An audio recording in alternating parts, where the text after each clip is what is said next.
then the new atheists came along in the the first decade of the new century, and you open up something like The God Delusion by Richard Dawkins, and honestly, he sounds like an Old Testament prophet. The God of the Old Testament is the most vile, heinous, because he doesn't say this, Donald Trump-like person that the world has ever known. Well, that's not philosophy. That's not science.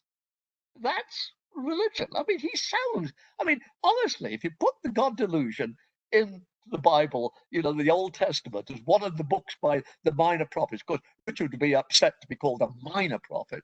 But it would be perfectly comfortable. I mean, it reads a bit like the book of Job anyway.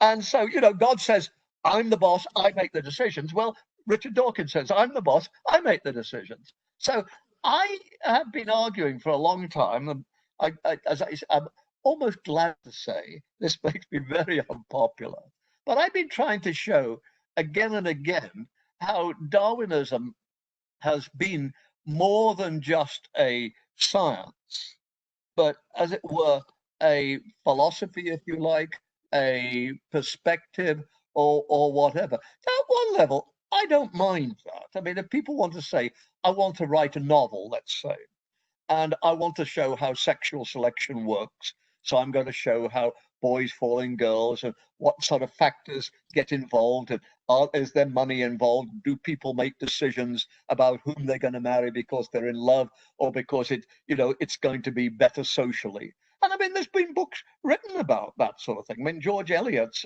Daniel Deronda, I think, is an awful lot about that.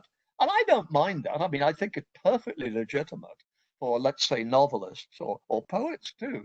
I think it's perfectly legitimate for these people to take take any scientific ideas and work with them and run with them and see what kind of sense they can make out of them. I mean, you take, for instance, H.G. Wells and the Time Machine.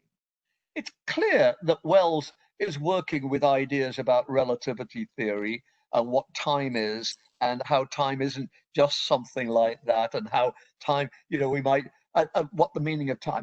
And I think it's perfectly legitimate for a scientist, for a novelist. In fact, I welcome it. I mean, I like to think that science is more than just science, that it is a cultural phenomenon.